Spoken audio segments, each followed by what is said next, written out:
In this video, we'll talk about some programming stuff. I hope that it will make things clearer for you when you do revisions in the data on.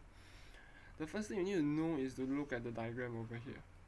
Alright, you need to decipher what the diagram is talking about, because normally they'll give you a diagram and you're gonna design your code. Sometimes I think the test may give you this diagram and then they'll call you to design a code over here, and therefore you need to know how to do this. Alright, and therefore don't see that is pin 2 means that it is input. Don't do this. Alright, you need to know how does the pin 2 connect. When the pin 2 is connected to your diode, which is your LED, this means that the diode will light up. Alright, this means the output. So your diode normally is an output. Okay, and this also explains why your LED is connected to your pin over here. I mean, LED is connected to your pin over here. Sorry, I went to the wrong direction. But anyway, yeah, and pin 8 is going to the button. As you can see, it's going to the button, and the button is your input over here. Okay, so you have a supply of pin 8 to the pin 8 itself, and there will be a grounded also. So far so good.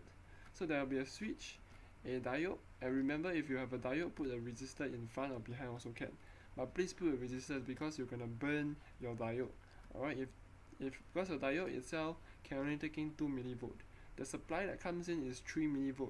So you need a 1 mV of resistors to actually tahan or tank the amount of voltage, such that you will not burn your LED. Okay, so far so good. And therefore, next thing you need to know is active high or active low. This is something that is very, very chill now. Alright, so I think I may be wrong, but I think that it sounds legit. After a while of doing quite a lot of stuff, about 1 hour later, now I think okay, maybe. So you have a supply over here, right? Pin 8. You supply all the way up to here. It's always high. Or it's always high, always high, always high. Alright, because you didn't close the loop. Alright, now when you close the loop, when you on the switch, you on the loop, right? You close the switch, some of the LED, some of the power, alright, will actually goes to the ground. Alright, when it goes to the ground, it's 0, and therefore it sends this thing. Likewise, this thing is also hold on, oh, I think I know why maybe. Alright, your pin 8 over here, yeah, your pin 8 over here is often always 1. Alright, it's always high. Okay, so it is active low is because when you close this thing, alright, everything goes to grounded. Alright, everything goes to grounded, and therefore you'll sense a signal telling you that over here is low now. Alright, when it is low, alright, well, all this thing is low now, you sense your pin 8 is low, then you're gonna tell your pin 2 to open, send light. I think this is the case. I've been troubling myself for a long time. So when it's open, this pin 2 itself is an active high. Alright, because this pin 2 itself is connected to the ground. Because if you take a look in terms of the PDF, if you connect your output with a diode and towards the ground, this is active high. Alright, so your output itself is normally active high, because you want your output to be high, right? You want your output to be 1, so your light will be on. But this not explicitly defined over here. Alright, so I will just repeat again in case I didn't show it more clearly. I think it's more legit now, yeah. Because your input now is always high. It's always high. Okay, because you send in your pin from your microcontroller. This is a microcontroller. If you just take a look, microcontroller is to your pin. So your pin often send out a high signal. Alright, and then when you off this button over here, when you switch on this button, alright, the high signal will go to the ground. So your system will read that pin 8 has stopped. Alright, there's no high anymore. Alright, it becomes low. And once this is low, your system will tell the pin 2 that let's go, open this thing. Bam, bam. This pin 2 will become active high. Alright, so this means that pin 8 is active low and pin 2 is active high. So far, so good. Alright, therefore now let's go to the code itself. Yeah. The code has 3 stages. First one is initialization, meaning you're gonna set name for your pin.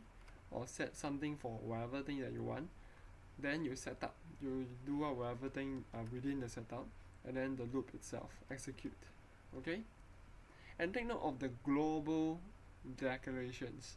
Alright, so when you set this initialization LED is equals to 2, alright, this means that other programs down here all the way will recognize this LED as this pin 2 as LED. Alright, but however, if you were to set your initialization over here, this is only within this particular system only. I don't know whether is it the whole like another stuff. Alright, so this initialization is a local. It's for you to read for this section only.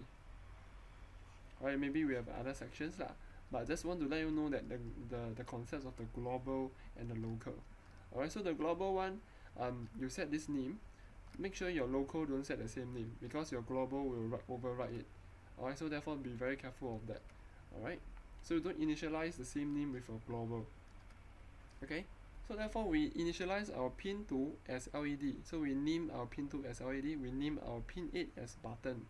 Alright, as shown in this over here. Alright, your pin 8 is your button, your pin 2 is your LED. Next code is pin mode. Alright, so remember IET is in this initialization, meaning you're gonna name your stuff. Pin mode means that you're gonna choose the mode of your pin. Is it an input or is it an output? Is it an input pull up or is it an input pull down, or output pull up or output pull down? Normally output you often want it to be active high, so you don't need to pull up or pull low, right? I mean pull up or pull down. So normally you're talking about only input pull up or output only. I mean pull up or pull down, yes. So now since we get a feel of just now what we've been saying, alright, for the pin 8 is always active high now. Alright, and then once it's closed, then it will send to the ground.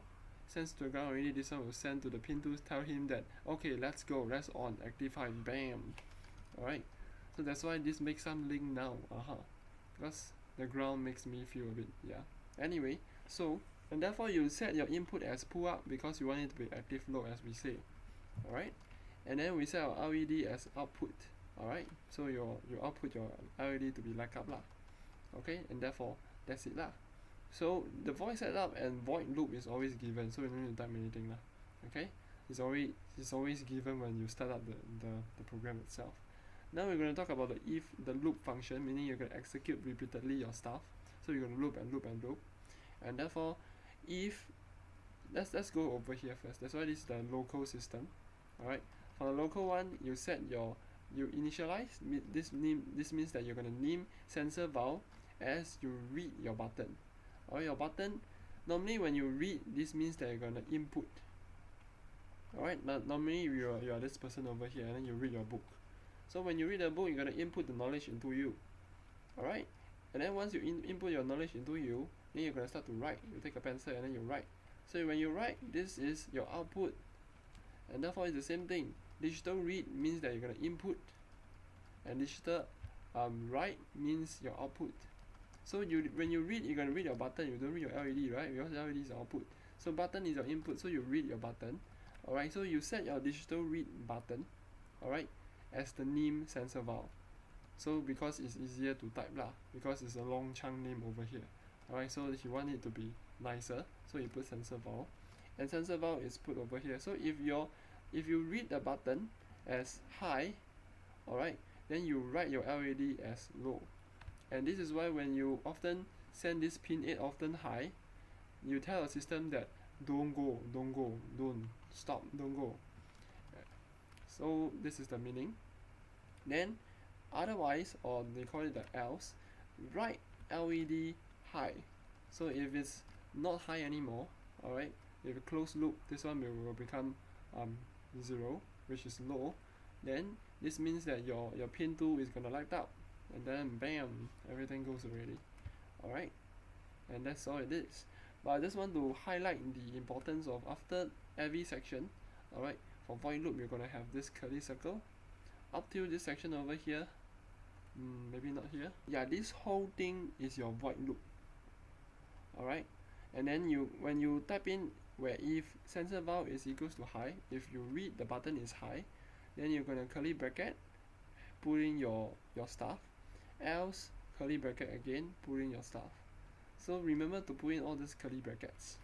Alright, and then the second thing I just want to inform, and the last one is the flowchart, but I'll just talk about the second thing first, is the grounded part.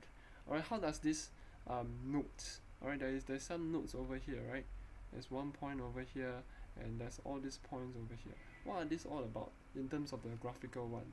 Alright, your pin 2 is placed over here, so therefore there will be a node over here. Your pin 8 is over here, so it will be over here. While your ground is over here, you have over here. Now the special thing comes in. The ground is connected to this point over here. Alright, this is the minus. Alright, so the pin where is it? The pin 8, alright, is connected to here, while it is also grounded. Alright, and therefore pin 8 grounded is over here. Alright, therefore it's being linked to the ground, because there is a difference, right? This is the thing, and then it linked to here and linked to the ground. As you can see, previously we learned that the breadboard itself, they are connected horizontally for this section over here. Alright, while they are connected if they are vertically, meaning they are, if it's horizontally, this means that they are linked together, or they are all linked together. Therefore, that's why if you ground this thing, the rest of this will be grounded. Alright, and if you were to ground this thing over here, the rest of the vertical one will be grounded. Alright, that's the meaning of how to use the breadboard now. Now then I learn also. Yeah. So as you can see, if you were to put your ground over here, which is over here, this means you're gonna ground your pin 8, and you're also gonna ground your pin 2. And this is why often when you close this thing, close loop, this one will go to ground, and then you send the system telling the system to pin out, and therefore it will also go to ground. And therefore this is the thing. So these are the little stuff that you may need to really design your thing such that it's easier to it sinks into you. So you're gonna do more practices and make yourself more reliant on these things like that, or more sensitive to these things. The last section over here is the flowchart. Alright, the flowchart, just remember the shapes. Alright, start is for the rounded rectangle. This is the clear data, whatever your function is. You're gonna read. Alright, you're gonna read input or output, and the triangle. I don't know what is this shape, but yeah. And then also take note that this thing over here is a sharp rectangle. It's not rounded, and therefore is a subsystem of this thing over here. It's a subsystem of this. Okay, so be very careful of this thing also. And I think arrow, you know what the hell is it already. So take note of the initialization block, or as stated over here. Normally you will first start your stuff, and then you're gonna set your you're gonna set the name of your button and things like that. Alright, and the rest comes in the main loop. So you need to define your loop also. How does the loop goes? As you can see, this thing all the way. Alright, and in the end you will loop back to here. As you can see, there is a loop over here now. So this loop starts when you start everything. So when you start, it starts over here. There is no loop. Alright, once you enter the loop, you are looped. I don't know, yeah. Alright, I'll just briefly go through this one, the reset button. Alright, the reset button means that once you count, because the system itself is to ask you to count certain stuff. Alright, like for example, you have 6 programs, and then when you type in one program, maybe I should go back to the first one. Alright, so when you type in the first program, alright, you'll go through all this way, and once you go through all this way, this one will increase by 1. So you input your a first program into the system, whatever. Alright, and then after that, once you input ready, the second program starts, and then you'll go and over here whatsoever, and then your n will becomes 2. Alright, and so on. But you have only 6 programs. However, if once you reach 6 programs when n is equals to 6, how do you tell your system to go back? And therefore you need a button reset over here. Alright, therefore they actually didn't say about the conditions. They actually didn't explain, but you just need to know, because these are flowcharts. So you need to know what are the conditions that tie down with all these button resets and things like that. So you may need to know how to deal with these things. Alright, and therefore once you reset, alright, yes, then you're gonna Okay, never mind. I'll do this in the next video. See you there.